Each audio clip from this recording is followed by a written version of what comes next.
Good morning. As promised in the last lecture, today we'll begin with the poets and the writers of the 20th century.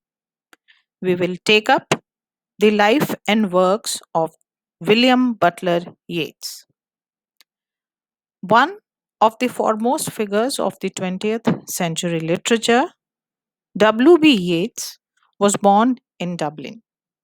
Yeats, an Irish poet and playwright, was the son of a painter, J. B. Yeats, and Suzanne Pollock's Finn. When he was two, his family moved to London, and when he was 16, he came back to Dublin. He spent his holidays in Sligo and spent his time in Lady Gregory's school park. The park was the estate of Lady Gregory. The house was built in 18th century and Yeats' home was just 3 miles away. In 1884 to 1886, he studied at Dublin Metropolitan School of Arts. His first published poem appeared in Dublin University Review in 1885. His first volume of poems was published in 1889.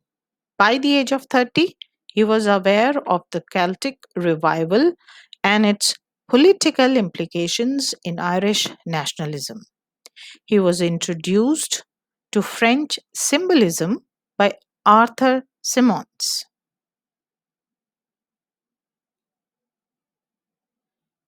He understood Pre Raphaelites as embodied by William Morris and other, and through William Russell, he came to know about esoteric cults. His poem, The Wanderings of Oisin, and other poems, written in 1889. Various influences were visible in the Countess Kathleen and other legends and lyrics, while the wind among the reeds and the woods testify to his fruitless love for Modgon.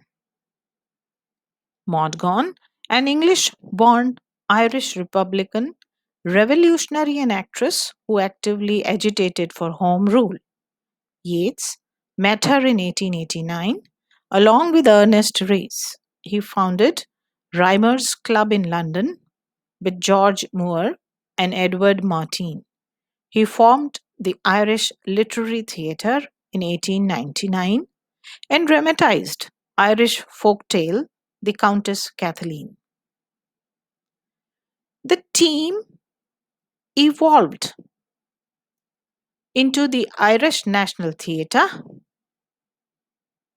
which opened the Abbey Theatre in 1904 with Yeats, Synge, and Lady Gregory as its joint directors.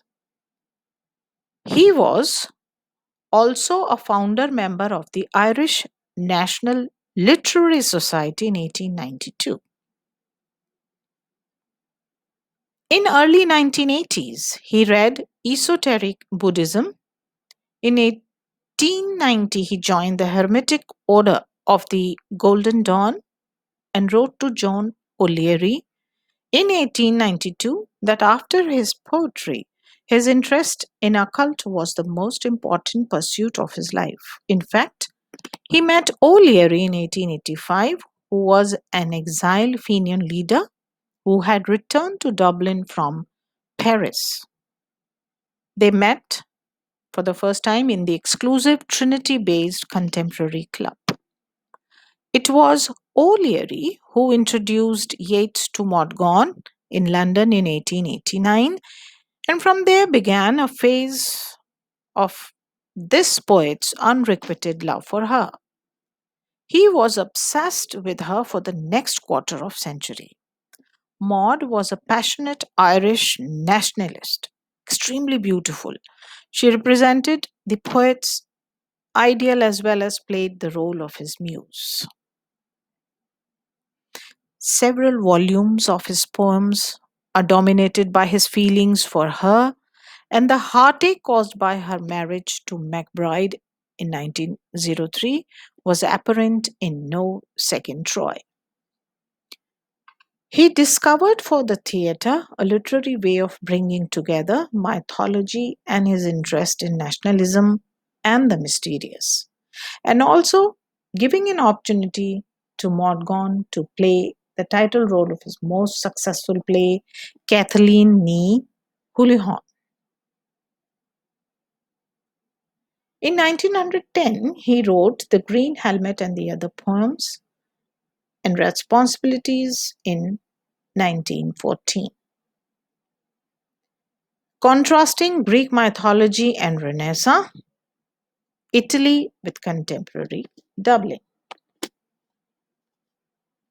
He wrote The Wild Swans at Cool, Michael Robertus and the Dancers, which included The Second Coming and Easter 1916. Easter 1916 was an elegy for those who died in the Easter Rising. In 1917, he married Georgie Hyde Lees. This marriage brought happiness, and they had two children.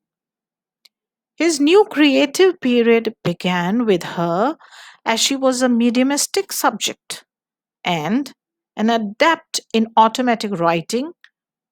With her, he researched into the phenomena of planchet and supernatural visions. Her communications were the basis of Yeats' pseudo philosophical mystical book, A Vision.